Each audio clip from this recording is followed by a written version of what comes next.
Hello friends, स्वागत है आपका मेरे यूट्यूब चैनल पे। और दोस्तों, आज हम पॉलिटी के कुछ इम्पोर्टेंट क्वेश्चंस लेकर आए हैं जो आने वाले एग्ज़ाम्स की दृष्टि से बहुत महत्वपूर्ण हैं। तो चलिए शुरू करते हैं।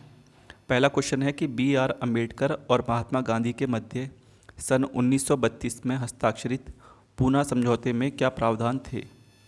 दोस्तों, पूना पैक्ट जो था वो अम्बेडकर और महात्मा गांधी के बीच हुआ था। उस समय महात्मा गांधी पुणे की अरविंद जेल में थे और ये 24 सितंबर 1932 को हुआ था, जिसे हम कम्युनल अवार्ड के नाम से भी जानते हैं। इसमें दलित वर्ग के लिए आरक्षित सीटों की संख्या प्रांतीय विधानमंडलों में 71 से बढ़ाकर 147 कर दी गई थी और केंद्रीय विधायिका में भी कुल सीटों की 18% कर दी गई थी। तो आपका जो सही ऑप्शन होगा वो होगा ऑप्शन डी, निम्न वर्गों के लिए आरक्षण सहित संयुक्त निर्वाचन क्षेत्र का। ठीक है, अगला क्वेश्चन है, इसमें हमको सुमेलित करना है। ठीक है, सूरत विभाजन। तो सूरत विभाजन दोस्तों हुआ था 1907। सांप्रदायिक अधिनिर्णय ये हुआ था 1932। सर्वदलीय सम्मेलन ये 1928 और पूर्ण स्वराज का संकल्प ये 1929। तो आपका सही ऑप्शन होगा ऑप्शन बी। अगला क्वेश्चन है कि निम्नलिखित में से किस अधिनियम द्वारा भारत के गवर्नर जनरल को अध्यादेश जारी करने की शक्ति प्रदान की गई थी। तो दोस्तों, गवर्नर जनरल को अध्यादेश जारी करने की शक्ति भारत परिषद अधिनियम 1861 के तहत प्रदान की गई थी। अगला क्वेश्चन है, हमको सुमेलित करना है और इनसे संबंधित व्यक्तियों के नाम दे रखे हैं। अगस्त घोषणा। तो दोस्तों, अगस्त घोषणा ये लॉर्ड मॉन्टेग्यू से संबंधित है। ये 20 अगस्त 1917 को हुआ था। इसमें ब्रिटिश संसद में मॉन्टेग्यू ने ये घोषणा की कि भारतीयों को एक उत्तरदायी शासन दिया जाए। ठीक है, सेकंड वाला है अगस्त प्रस्ताव। तो दोस्तों, दूसरे वर्ल्ड वार के बाद भारतीयों का सहयोग प्राप्त करने के लिए इस उद्देश्य से एक प्रस्ताव पेश किया गया लॉर्ड लिनलिथगो द्वारा, जिसे हम अगस्त प्रस्ताव के नाम से जानते हैं। ठीक है, तीसरा है अगस्त संकल्प। ये महात्मा गांधी से संबंधित था। और चौथा है प्रत्यक्ष कार्यवाही दिवस। ये मोहम्मद अली जिन्ना से संबंधित है। ठीक है, इस कार्यवाही दिवस को 16 दिसंबर 1946 को डायरेक्ट एक्शन डे मनाया गया था, जिसमें बंगाल और बिहार में दंगे भी हुए थे। बंगाल बिहार में। ठीक, तो दोस्तों सही ऑप्शन होगा ऑप्शन ए। अगला क्वेश्चन है, रेगुलेटिंग एक्ट पारित किया गया था। तो ये पता होगा, रेगुलेटिंग एक्ट 1773 ईस्वी में। अगला क्वेश्चन है कि भारत के गवर्नर जनरल को किस एक्ट के द्वारा अपनी समिति के निर्णयों को अस्वीकार करने का अधिकार मिला। तो दोस्तों, ये था 1786 का अमेंडमेंट एक्ट। इसमें कुछ 1784 का जो पिट्स इंडिया एक्ट था उसमें कुछ सुधार किए गए थे। उसके बाद ये 1786 का अमेंडमेंट एक्ट आया था। ठीक, अगला है महारानी विक्टोरिया को भारत की सामग्री की नियुक्त किया गया था। तो महारानी विक्टोरिया को 1876 ईस्वी में भारत की सामग्री नियुक्त किया गया है। ये मैंने पिछले वीडियो जो हैं संवैधानिक विकास वाले उसमें बताया है।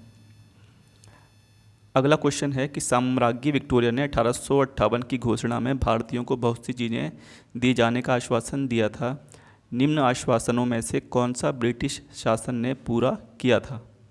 तो दोस्तों, इसमें देशी रजवाड़ों की यथास्थिति बनाए रखी जाए।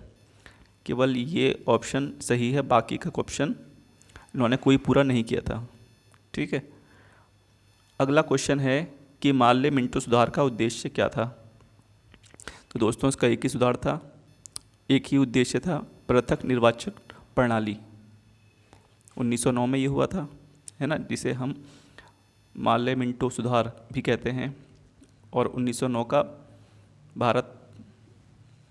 का एक्ट भी कहते हैं। अगला क्वेश्चन है कि माल्य मिंटो सुधार बिल किस वर्ष में पारित किया गया। अभी पिछले क्वेश्चन में भी ये था। ठीक है, ये 9 में। मुसलमानों के लिए अतिरिक्त निर्वाचक मंडल प्रारंभ में किसके द्वारा लाया गया था। तो दोस्तों, किसके द्वारा लाया गया था। माल्य मिंटो सुधार मुस्लिमों के लिए ठीक है। अगला क्वेश्चन है कि 1909 के इंडियन काउंसिल एक्ट में किस बात की व्यवस्था की गई थी। तो दोस्तों सांप्रदायिक प्रतिनिधित्व की बात की गई थी। ठीक है, मुस्लिम जो कैंडिडेट होंगे उनका चुनाव मुस्लिम मतदाता ही करेंगे, ये इसमें बताया गया था। अगला है मॉन्टेग्यू चेम्सफोर्ड सुधार में प्रावधानों का सार था। तो इसमें प्रांतों में दोहरे शासन की व्यवस्था की गई थी।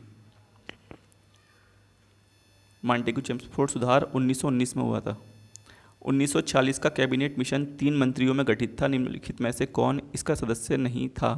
तो दोस्तों पैथिक लॉरेंस इसके सदस्य थे, एवी अलेक्जेंडर भी थे, स्टेफोर्ड क्रिस्प्स भी थे, लॉर्ड एमरी इनमें से नहीं थे। ठीक है, तो ऑप्शन हो जाएगा डी। अगला क्वेश्चन है कैबिनेट मिशन योजना के विषय में कौन सा सही नहीं है। तो दोस्तों कैबिनेट मिशन योजना में प्रांतीय समूहकरण की बात की गई थी, सही है। भारतीय सदस्यों वाला अंतरिम मंत्रिमंडल था, ये भी सही है। पाकिस्तान की स्वीकृति, ये गलत है। ठीक है, ये नहीं होगा, तो ऑप्शन सी सही आंसर होगा। अगला है भारत का संविधान लागू होने तक स्वतंत्रता के पश्चात इसका शासन किसके अंतर्गत चलाया गया। तो दोस्तों जब तक नया संविधान नहीं बन जाता तब तक 1935 के भारत सरकार अधिनियम के तहत, ठीक है, शासन चलाया गया था। अगला क्वेश्चन है कि भारतीयों को वर्ष 1947 में सार्वभौम सत्ता सौंपने की योजना निम्न में से किस नाम से जानी गई। तो दोस्तों ये थी माउंटबेटन योजना, ऑप्शन सी। अगला क्वेश्चन है कि कौन सुमेलित नहीं है इसमें। ठीक है, माल्य मिंटू सुधार सांप्रदायिक प्रतिनिधित्व, ये सही है। भारत सरकार अधिनियम 1935 स्वशासन, ये भी सही है, स्वशासन की बात की गई थी इसमें। कैबिनेट मिशन संविधान सभा का गठन इसी के तहत हुआ था, ये भी सही है। साइमन कमीशन भारत विभाजन, ये गलत है, तो ऑप्शन डी हमारा सही आंसर होगा। अगला क्वेश्चन है, इसमें भी हमें सुमेलित करना है। ठीक है,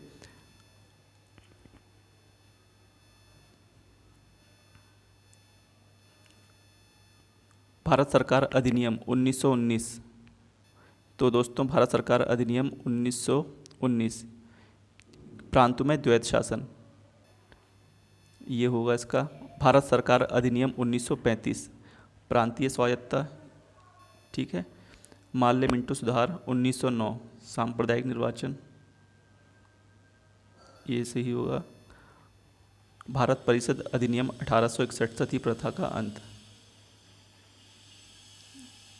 और बचा कौन सा, अधिनियम 1858, तो ये भारत परिषद अधिनियम।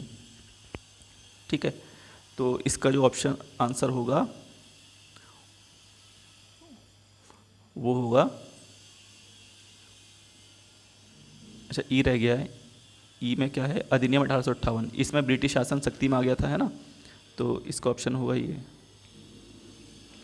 तो सही आंसर होगा हमारा B, B is the correct answer. अगला क्वेश्चन है कि अखिल भारतीय महासंघ स्थापित करने का प्रावधान शामिल किया गया था। तो ये दोस्तों भारत सरकार अधिनियम 1935 में किया गया था। ठीक, अगला क्वेश्चन है, निम्न में से किस अधिनियम ने केंद्र में द्वैत शासन प्रणाली को स्थापित किया। तो भारत में द्वैत शासन प्रणाली को स्थापित किसने किया था, भारत शासन अधिनियम 1935 के तहत। लेकिन ये कभी लागू नहीं हो सका। ठीक, और अगला क्वेश्चन है, संघीय प्रणाली का पहला प्रयास भारत सरकार अधिनियम किसके द्वारा किया गया था, तो 1935 के द्वारा किया गया था। सी इज़ द राइट आंसर। किस अधिनियम की प्रमुख विशेषता प्रांतीय स्वायत्तता थी। तो दोस्तों 1935 की, पीछे बता चुके हैं। भारत में सचिव का पद किसके द्वारा निर्मित किया गया था। दोस्तों भारत सरकार अधिनियम 1858 के तहत भारत सरकार ने भारत सचिव का पद सृजित किया था, और इसी में वायसराय, जो गवर्नर जनरल चलता हुआ आ रहा था, उसके बाद वायसराय कर दिया था। किस भारतीय अधिनियम के तहत पहली बार विधायिका में कुछ निर्वाचित प्रतिनिधित्व को मंजूरी दी गई।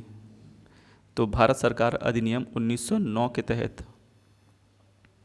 ठीक है, इसमें हमने बताया था आपको कि जो सत्येंद्र प्रसाद सिन्हा थे पहली बार चुने गए थे, वायसराय की कार्यपालिका से प्रथम सदस्य बने थे। अगला है भारत शासन अधिनियम 1935 द्वारा स्थापित संघ में अवशिष्ट शक्तियाँ किसे दी गई थी? तो दोस्तों ये दी गई थी गवर्नर जनरल को। तो दोस्तों ये था टेस्ट। आपको कैसा लगा प्लीज़ लाइक कमेंट और शेयर ज़रूर करिएगा अगर पसंद आए तो, और लेटेस्ट अपडेट के लिए सब्सक्राइब ज़रूर करें। धन्यवाद।